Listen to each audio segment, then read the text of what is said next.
particularly to bring broadband technology to all of its citizens and what we can do to empower Silicon Valley. Harlem, go ahead. Okay. Thank you, Gary. And thank you, Silicon Helm, for inviting me to participate in this conversation. It's a very exciting day to be part of this inaugural conversation. Just to give you a little background of my organization and where we've come from, I work for a national nonprofit called Connected Nation. And Connected Nation exists for one very clear reason, and that's to help improve lives through access, adoption, and use of technology. We essentially subscribe to the idea that in order for communities to strive in this global economy, they need to organize, they need to create plans around the idea of technology, and then lastly, but most importantly, they need to act in order to empower the individuals that live in that community, in order to bring jobs in order to basically improve the quality of lives for the residents that live in that community. So as part of our, and just to talk a little bit more about where Connected Nation started, we started off in Kentucky as a state-based initiative that was developed to address the challenges of access that Kentucky was experiencing. Only 60% of Kentucky had access to broadband infrastructure a little over 10 years ago. In addition to that, people were not adopting broadband. So we quickly realized that there were three critical areas that we needed to address. First of all, before you even begin to create solutions or propose solutions, you need to have a clear understanding of what the problem is. And then that's data. I think one of the speakers earlier talked about the importance of data. So the very basic data was to look at where broadband was available, and that entailed working with broadband providers to create a statewide map of broadband infrastructure. And once you had that map, you were able to see where broadband was, but more importantly, where broadband was. The second part of the activities was to work with all 120 counties in Kentucky to create strategic technology plans.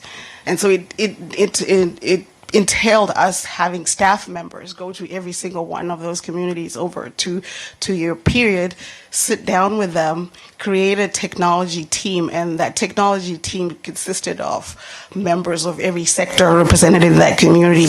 And that was very essential to bring together people that traditionally did not talk to each other. We're talking nonprofits, we're talking tourism, agriculture, economic development, business, just across the spectrum, bring them into the room and have a conversation about where technology was in that community, and then to essentially do an assessment, a technology assessment, and then talk about the vision. What was the vision for the different sectors? And then once that was documented, what needed to be done in order to achieve the vision of that community. And the third thing was to consistently conduct research on broadband availability, use, and adoption at a statewide level and at a local community level.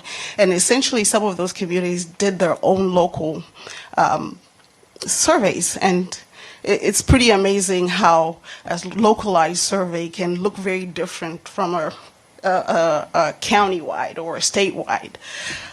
So we did that with all 120 communities, and as a result of that work, we started to see significant increases in access, because once those gaps were identified, and believe me, it wasn't an easy process, because sometimes when you had the map, you went into the community, essentially showed them the map and said, this is what the coverage you have. Well, about 60–80% of those meetings ended up with angry team members saying, I live there, I don't have coverage.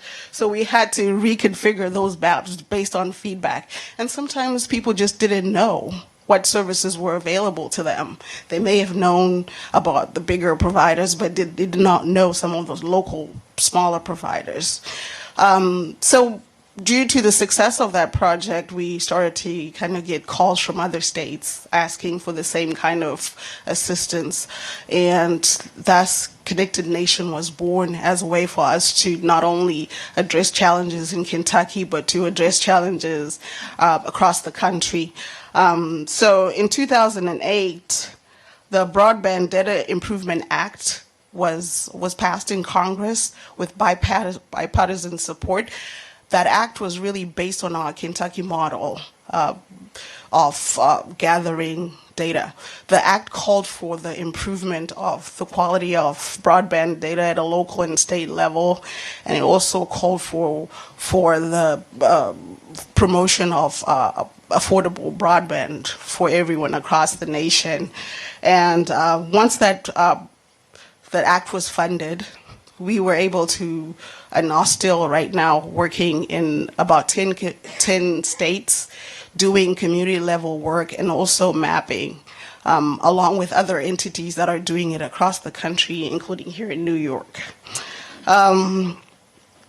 So I guess one of the things that we did in 2011, because we expanded outside of Kentucky, was to find ways to make our process more effective and more efficient, because driving to 120 counties across a state was not efficient, and it was very difficult. So we had to take advantage of what? Technology. And automate. We developed a framework of a framework to assist these communities, which was scalable and measurable, that they could take advantage of to be able to access their own technology, access, adoption, and use. Under access, it was getting a deeper understanding of, do they actually have service? Who are the providers available? What is the highest speed that most of that community can access? And so there were a range of questions under access. Under adoption, what is that community doing to overcome barriers to adoption? What programs exist to help vulnerable populations work with broadband? What digital learning initiatives are available? And then use is how we were talking about meaningful use, because adoption really is getting people online. Use is using applications for jobs, entrepreneurship and incubation and everything that we do. So use becomes a very, very critical part of what a community needs to be aware of. So as of today, we have 131 communities that are actively participating in the community engagement process. And so, which remains very, very exciting for us.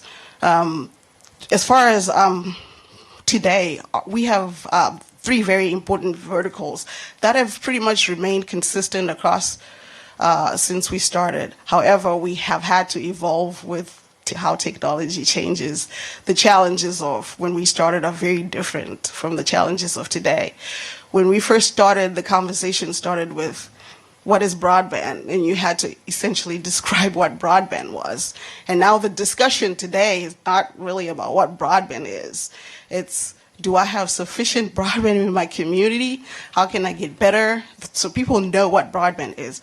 Adoption is also pretty different across the demographics, and I'll talk about that a little bit more.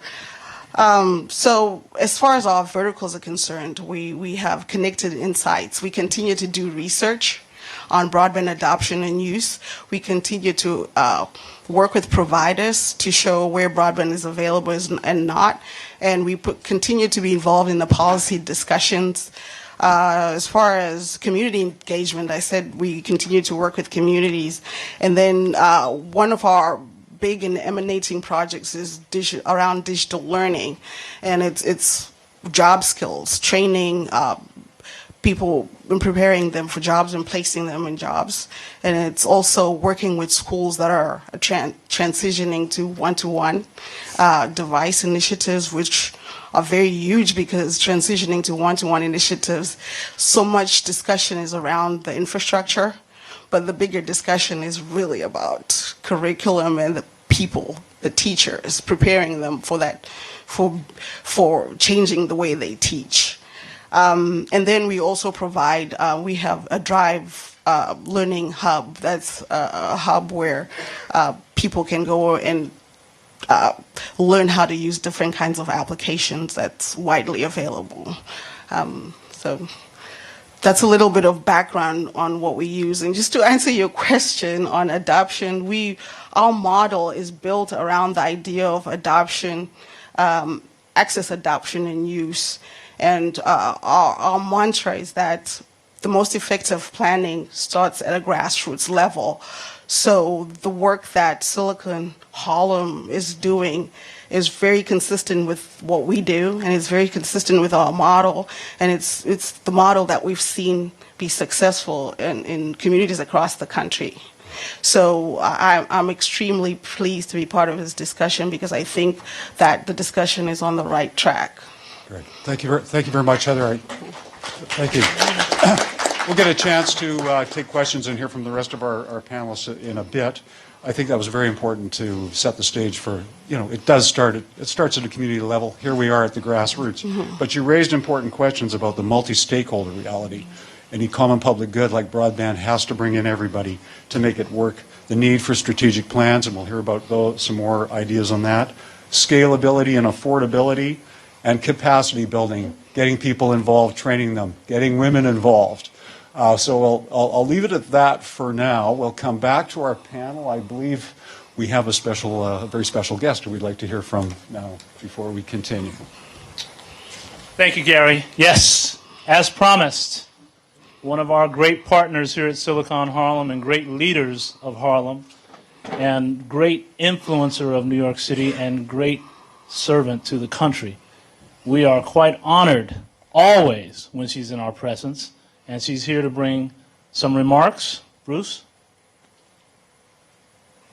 So once again, without further ado, allow me to introduce Councilmember Inez Dickens, our council person who has been a supporter of Silicon Harlem from our inception. Good morning, techies. It's a pleasure, and Gary, thank you so much for leading this. Thank you so much, because I'm short, and I have on heels. It's a pleasure to be a part of Silicon Harlem's tech conference this morning.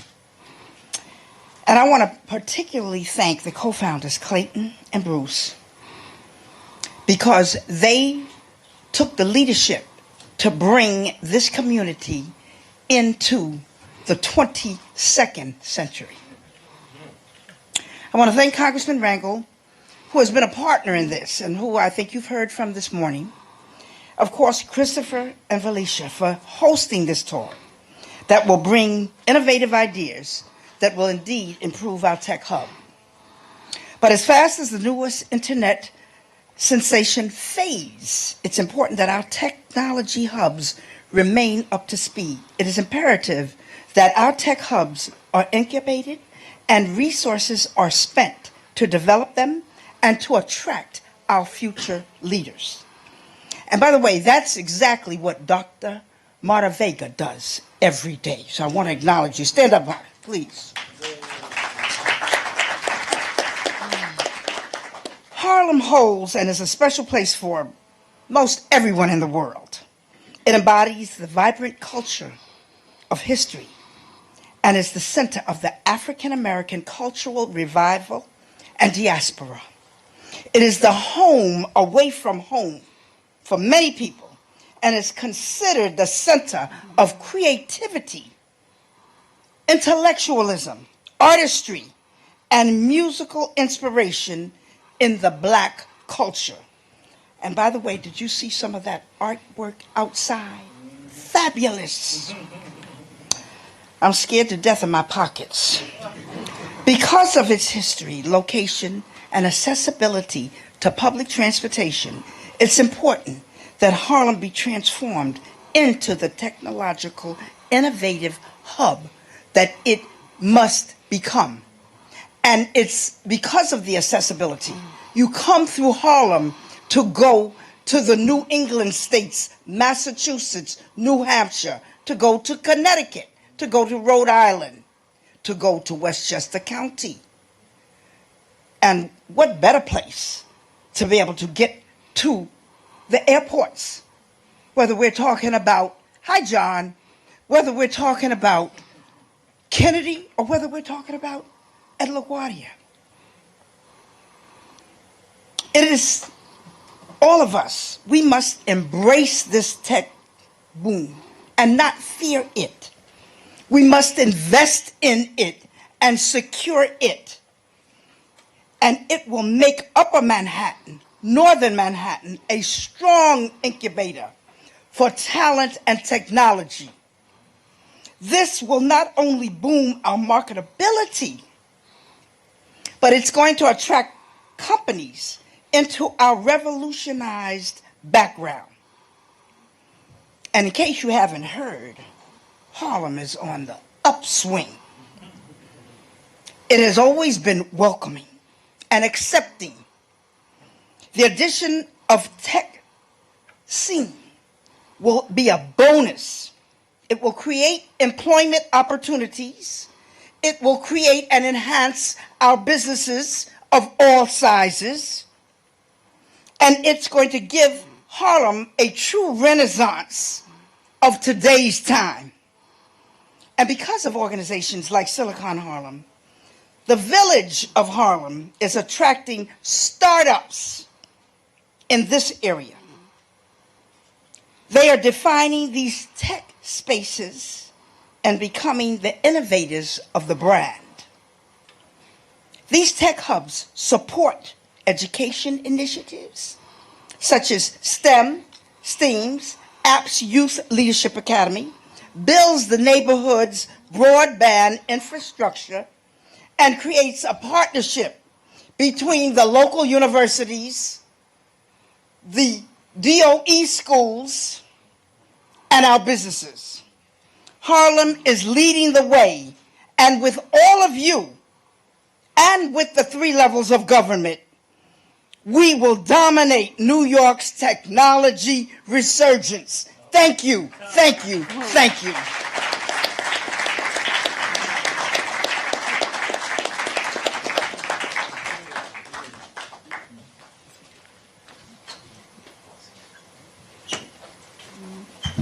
Let's have another round of applause for... Yes. That was actually a very good, I think, addition to our discussion because Madame Councillor provided some very good concrete examples of what is happening here in Harlem, which Heather, I think, pointed us toward the need for grassroots movements, starting at the grassroots. You're going to connect your nation. Well, your nation begins out your front door. So here we are in Harlem, our front door. How are we going to get it connected? We heard from Heather some of the basic ingredients that are needed at the start. I'd now like to turn to Joshua Breitbart, who's the Senior Research Fellow with New America's Open Technology Institute, because I think we need some more ideas on innovative policies that might help us get Silicon Harlem off the ground. And Joshua, I understand that you actually think we might learn something from the interstate highway system. So I want to hear about that, or maybe the analogy there. So can you share some of those lessons with us and from work you've done in other parts of the country? Yes, thank you, Gary, and thank you, all of you. As a kid from Brooklyn, it's a great honor to be welcomed to Harlem, to join these panelists, and thank you to Clayton and Bruce and all the people who have organized this event. This question of how broadband impacts community, I think, is a funny one, because often when we're asking it, it's not today, but oftentimes it's a rhetorical question. It's part of a sales pitch to communities that have for whom broadband has yet to deliver. And I have a hard time in that situation sometimes because I have a love-hate relationship with the internet. I don't know, does anybody else have a love-hate relationship with it? Yeah, and so if you have to talk about broadband as something that people should use, that becomes a challenge. I have no doubt that it contributes to a rise in GDP. We were discussing that on a prep call, but that's not evenly distributed. It creates jobs, but it also destroys jobs. We talked about disruption in various industries before. And I think that, we have to think about what community means when we're talking about the impact on community and how we make sure that it's a benefit for Harlem and for the people of Harlem. One of the experiences I have where, this idea of the interstate was really instructive was in Detroit. We were forming something called the Detroit Digital Justice Coalition, and it was a range of community organizations, environmental justice organizations, housing, anti-poverty, as well as media and tech groups that were talking about how to bring funding from the Broadband Technology Opportunities Program, which was in the stimulus package, to Detroit. We started talking to people about this idea of the information superhighway, and those words trigger a certain experience for people who live through the construction of the highway system. And it was, that network was sold with some of the same rhetoric around speed, mobility, freedom, jobs. And so we really said, how can we make sure that we do this a different way? In that experience, again, if Detroit was to the interstate highway system, or you would have thought, as Silicon Valley is to broadband. But in fact, what happened when the highways were built was, a white flight to the suburbs, the decentralization of the auto industry, union jobs moved to non-union states, moved to Indiana, Kentucky, Tennessee. And Detroit was left with these huge chasms in the city, really as much as any urban area, but it touched every urban center that really divided neighborhoods. So, today we're really working to heal cities from that experience and to create more walkable neighborhoods, build more community relationships. And I think that if we look at what, broadband certainly doesn't create the same physical impact in a community the way that a 8 or 10 lane highway might. But if you look at the shrinking of local newsrooms, the Detroit Free Press is no longer a daily newspaper. You really do see an impact on the information landscape, which is, I think, analogous. And you do wind up with some people in a community, in a city, who have broadband and some who don't. And it really is a kind of chasm that is like the highways that have divided or, in the case of many neighborhoods, demolished neighborhoods, certainly some of the vibrant African-American communities in places like Detroit. So I think that there's a real opportunity to do it differently, and I think actually communities that for whom broadband hasn't delivered really have an opportunity to put some thought into how to do it differently, and I think that there's an urgent need to do that, to create a more walkable internet. And I think that one that really builds local relationships, make sure that jobs come to the community, that we don't have the kind of displacement that we've seen from the tech industry in a place like San Francisco, and that we think about it in the context of communities, neighborhoods like Harlem, not just in the context of a city like New York or a region or the country. In Detroit, what we did as the Digital Justice Coalition is we developed a set of principles, the digital justice principles, that the 4 essential tenets were access, participation, common ownership, and healthy communities. And those grounded us as we formed and formulated and developed the programs using some of that stimulus funding. One of the things that came out of it also was an idea of digital stewardship and a program of digital stewards. And the key elements of digital stewardship is neighbors, teaching neighbors, and connecting with neighbors. The idea of focusing technology on the transformation of community, not as an escape. And a lot of people in low communities need to relocate to pursue economic opportunity, and that that keeps the economic benefit from staying local. So make sure people are very rooted locally, and that the focus is on the community. Key also is participation in the design and construction of our networks, and making sure that those networks match to the relationships that we've built over decades, really, in communities, and not a sense that there's a new digital network that we need to start to conform our relationships to. And so the programs that we developed in Detroit and in places like Red Hook and Brooklyn and Philadelphia emphasized people building relationships within the classroom and a lot of peer learning, focusing their skills on urgent community challenges, strengthening relationships to community anchor institutions, churches, media centers, small businesses.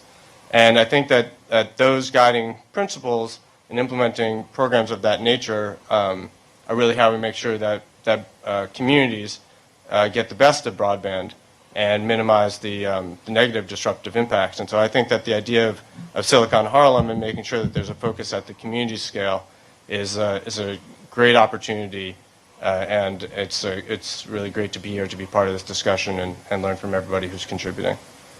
Thank you, Joshua. That's great. We're going to have chance for some questions and interactive discussion. But now we've heard how, it should start at the grassroots. Connected nation, connected Harlem. We've seen that yes, there are some disruptive patterns that can unfold. Later this afternoon at 1:15, I have to be at the UN to participate on a panel on child online protection. So security and privacy are a big issue when you have ubiquitous access to broadband. But so now I want, before we get our questions and we go to our next panelists, I want to see the hands again from the students up there. Who are the students that were here? Okay, now, before today's over, I think between these two speakers, you've heard enough to probably get us started on the path to connecting Harlem and connecting us to the global information society. But I'm sure you're all thinking, oh, how can I compete with Verizon, or how can I compete with, AT&T? Well, we have a panelist who was going to help show us that you don't have to be the biggest person on the block to compete. Shrihari Pandit is the president and CEO of Stealth Communications. And when we think of gaining access to broadband, most of us would think of those big providers. But that's not the case. Shrihari, can you provide us with some insight into how smaller players can be just as effective or even more so in bringing broadband connectivity? And I'm personally happy to support this because I live at 128th Street, and I can't send a text from my bedroom. I can do it from my bathroom, but not from my bedroom. I should know how this works. Anyway, I'd like to turn it over to Shrihari to hear some of your experiences. Yeah, thank you, and good morning, everyone. Just want to make sure this is working. Okay, great. So my wife and I started this business back in 1995. We're a small business. We're a certified MWE with the City of New York. And we provide dedicated internet access to businesses, primarily in New York City. So over the course of the 18, 19 years we've been running the business, it's been very difficult for us to get these dedicated fiber optic lines that go from our hubs, down in Lower Manhattan, to different businesses throughout the city. So a couple of years ago, we started working on a process of negotiating with the City of New York about the possibility of laying our own fiber optic lines underneath the streets of Manhattan and the other boroughs, just like what Verizon and Time Warner does. So last year in February of 2013, we were granted one of the first information franchises with the City of New York. And an information franchise is basically a public right-of-way agreement that allows us to have authorization to the city's land above ground and below ground to be able to install our cabling. And so once we were granted the franchise last year, we decided to hire our own construction crew, which is actually pretty cool. I think we're one of the very few companies in New York City that do this. Typically everyone contracts it out, but we decided we wanted to hire folks. So we have a small crew that actually is responsible for laying all our fiber optic cables. So we started construction in June of last year. We currently have cable now from around 68th Street on the west side of Manhattan all the way down to the tip of Lower Manhattan. We have a little over 80 buildings penetrated with fiber optic connections. Just in under about a year, which is pretty cool. And what we wanted to do was be able to deliver gigabit access speeds at typically under 1/3 the cost of what businesses typically pay. And we're able to accomplish it in a couple of ways, not only by using our own fiber optic lines and using our in-house construction crews, but we've actually modified the fiber optic transceivers, the lasers, if you will, with a unique encoding scheme that helps us, use an alternative technology for providing that service. I'm trying to think what else, but I mean, in a nutshell, that's kind of what we've done. We have ambitions to try to grow this network as fast as we can, all the way up to the Harlem area. And so for us, because we're a self-financed business, just my wife and I actually funding the entire operation. So we're driven by customers. So for all the steps that we've grown all the way up to 68 Street was all done by incremental customers. And so as we get customers in the 70s, 80s, 90s, and so forth, we will be expanding the network out there. We're also now looking into going into Brooklyn, for early next year. So that's also really exciting for us. The challenges in our business is the right-of-way, which, obviously we have with the city. But when you go out into the outer boroughs, you don't have this common underground conduit system like what we have here in Manhattan and the Bronx. So, those are private conduit systems. So you have to negotiate with them. Also, labor, because this field is very unusual. You don't really have students or college graduates that have adequate training of working underground. So it's something that you have to learn from being within the trade. So, that we kind of find fascinating. Another interesting insight is you would think Manhattan's full of fiber. I mean, there is a lot of fiber underground. Unfortunately, a lot of the fiber cables don't really reach a lot of the major buildings, office buildings here, even in Midtown Manhattan, as you can imagine, which is crazy. So just imagine what you have up here in Harlem, just limited to copper and maybe coax. Believe it or not, in Manhattan, in Lower Manhattan, meaning obviously south of 125th Street, the same problems exist. Actually, it's really funny. We couldn't believe this when we first started construction. We were wondering, my wife and I, would there be sufficient amount of businesses? And before we, as we started construction, we found out quickly that there's significant amount of demand, even in Class A buildings. So anyway, just astonishing. Great. Thank you very much.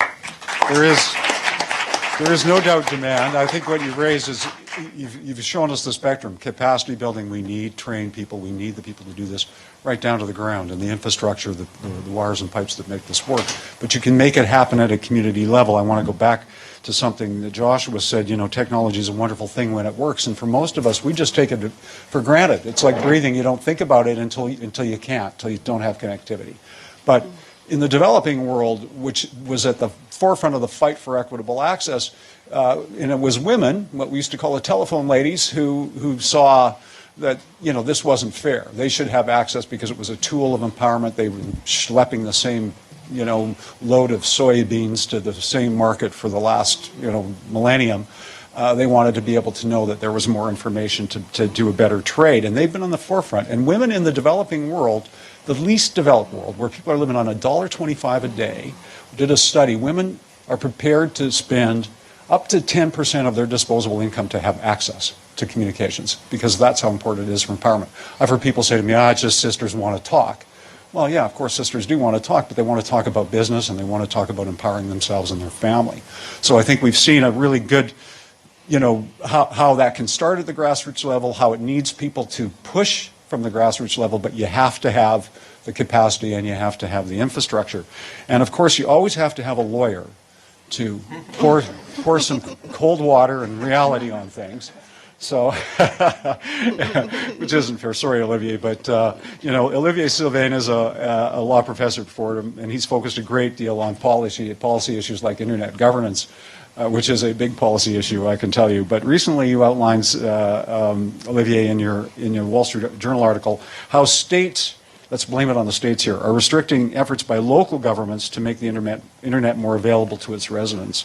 So what lessons do you think this provides for Harlem? And given what you've heard from your other panelists, maybe you could address some of the challenges that we might have from a political policy level to make this happen. Thanks, Gary. I think for that introduction. And I'm very happy to be playing a part in this conversation. I do think it's important to hear from people who are on the ground trying to make things work. I often ask myself before this event what I would contribute to conversation on this. And I think the Wall Street Journal piece does touch on it. And I think a couple of things on this point. I'll turn to my prepared remarks. Is that there are moments when you recognize that broadband is, on the one hand, an information tool, but it's just one of the many resources that are available to us that are contested, right? And so for me, this is not putting cold water on the story. This is making clear to everyone that this is something that we all have a stake in the same way that we have to fight over electricity, the same way we have to fight over basic services. This is a policy problem that everybody has to have some role in engagement with. And I think you've heard from everyone on the panel thus far about the different ways in which this matters. And the way I think about it, and the way the journal piece talks about it, and others have written about this, talk about internet governance and the role that local communities might have, is a notion of competition.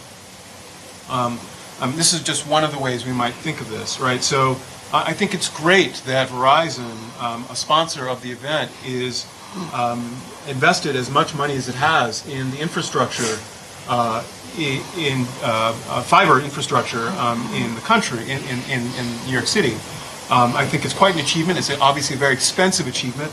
I think other emergent companies are going to realize how expensive an endeavor it really is.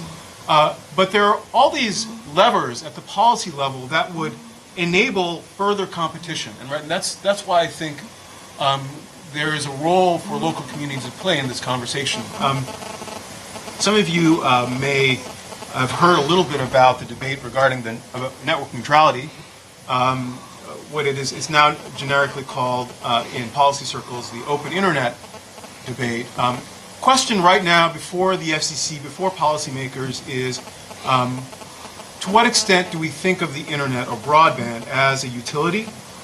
To what extent is it something that should be a function of the market? This is a question that, on the one hand, you can resolve easily and just assume, as it has for the past decade and a half, be regulated as a market-based service. But in truth, everything that you've heard from the panelists is that it comes closer to being what the FCC has called a general use technology. Right? It comes close to sounding like the sort of thing you need access to in order to get jobs, in order to make a living. So I'm not going to make a political speech about this, but it is worth thinking about that intervention at the FCC level. Now, states, too, have an important role to play. Fortunately, in New York State does not restrict municipal cities and local communities from building out their own networks and to compete with the Verizons and Time Warners of the world. But there are states that do, and the FCC is now looking at ways in which are preempting state restrictions of municipal build-out. That's part of the story, though, about ways in which the city can be supported by the state in other ways, right? And I think it's great to have had city officials involved in making decisions about fiscal policy, to support local efforts to build out broadband. I guess the last point I'd want to make, and I guess I'd want to tie this to points I think Heather started with, and it's a dichotomy that, taxonomy, forgive me for the legal phrasing and academic phrasing, access, adoption, and use. These are terms of art that the FCC is thinking about, and I think it's helpful to start thinking about ways that you want to deploy your attention and direct them to those three concerns. First is the question of access. Is there actually, can you text from your living room? Is there that basic infrastructure available? Second, are people actually taking up that service when it's available? But I do think one of the most interesting is this third, and this impacts communities of color in particular. There are different patterns of use. For whatever reason, there's research that suggests that people of color, African Americans, Latinos in particular, tend to access the internet mostly through mobile technologies. We don't have yet these sorts of, the technology is not yet there to deliver the kind of speed and capacity that wireline service provides. That's an interesting sort of question, especially if it affects the way you think about the way the open internet ought to be governed. So I'll stop there. Okay. I'm happy to talk about some other stuff. Thank you very much. Thank you. Just before we turn it over for questions, it's interesting the access is mobile technology people of color, because that's where the growth is. That's where the growth is in the developing world. That's where people are going online, it's mobile technology that's getting them there, and I think that's actually that percentage, that segment of the population is leading the way. I don't think it's following in that sense. That's where we're all going to go. But to get there, we have to have access. You won't have adoption unless you have access, and you won't have action unless you have access and adoption. So we'd like to hear now from you any questions that you might have for our panel or comments you might want to make. We'd like to start with questions. Richard, you go ahead. Yeah, it's a two-part question. First for Heather, do data exist, talking about the access and adoption, do data exist about different communities in New York City and what access there is to the internet and broadband and what the household adoption is? And then for Shrihari, this morning we heard about a $3.5 billion investment in fiber in New York, but we're hearing from you that a lot of neighborhoods don't have access and still reliant upon copper. What is the disconnect? Sure. We have not primarily conducted specific research in New York. However, over the last 10 years, we've seen leaps and tremendous increases in broadband access across the country. Of course, in rural areas continue to face some very specific challenges. As far as adoption and use, we've conducted some national research on that, and right now, our research results have been pretty consistent with research from universities and Pew Foundation, which has found that 70% of people in the United States are adopting broadband. But when you start to cut that across income levels, race, the numbers look tremendously different. When you cut it across race, we have Hispanic and Blacks adopting at 59%. Which is tremendous. And then when you cut it on income level, households earning less than $25,000 a year, they're adopting at less than 50% rate across the country. Then highest education as well. There's a wide difference. And then, of course, rural, urban as well. Urban people tend to adopt more. And when we've done research at a more localized level, the data is pretty consistent as well in different communities. And then when we also further analyze data that we got from non-adopters to understand why they were not adopting, typically we think about cost as the lead barrier to adoption, but actually relevance in the United States is a bigger issue. And when asked, why are you not using the internet, they talk about, I don't need it. So, and that is a major issue in communities. And with the evolution of mobile technology, you have minority groups being the fastest adopters and seniors of mobile technology, and yet that's not really translating to use. And by use, we're talking about engaging for education, for jobs, as opposed to engaging for social media and that kind of thing. So, and that's very important for the type of programming that we need in minority communities, is programming that's specifically targeted to helping people understand the relevance of technology in their lives. Essentially, you have services that are not available anymore in person. You can only access them online. You have opportunities that people are not taking advantage of, although they know what broadband is, and they do have a smartphone. Just to add, answering your first part of the question, New York City has a broadband map. It's ran by NYC EDC, and New York State also has a broadband map on the state level. So I forget who operates that, but it's the New York State Broadband Office, I think. If you just do a Google search, and you'll be able to get the data that you're requesting, from the city and state. What was your second question? I forgot. This morning we heard about a $3.5 billion Right. investment in New York City fiber, but you talked about how a lot of buildings Copper, right. are still reliant upon copper. Correct. What is the disconnect between the huge investment? Well, right now Verizon's laying the groundwork to make files available throughout the city. So they are running fiber up and down the avenues and streets. However, it doesn't necessarily mean that cable's penetrated into the buildings yet. So I think you would have to read their franchise and their commitment to the city. I think it's about getting the cable in the ground first. Basically they have to have a commitment of passing every home or business. I think that's what the first obligation is, and then they may have further obligations at some point. Which is related to the penetration to get off the street and into a building or a house. Right. So one of the things that we advocate for, because tremendous amount of money is put into infrastructure, is really finding projects that partner with it or money that's allocated to making sure that once you have this technology, we've seen examples of cities that have tremendous speeds, but you have communities that are just not interested because no money was put into the people part of it. Because at the end of the day, technology really, for me, is the foundation. It's really about the people that are using it and the work that's happening on it. And that's a disconnect sometimes with a lot of projects. It's they miss the people part, and you find that in education programs where school systems invest in 1,000 iPads, and then a month later they say, oh my gosh, all the kids lost the iPads and they're using Facebook. But the failure there was on the human part of it.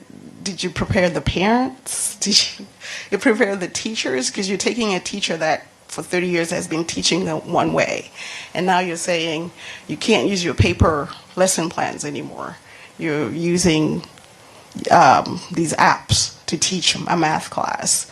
And so it's the people part of technology that often is the disconnect, where we're so focused on the fastest and the best.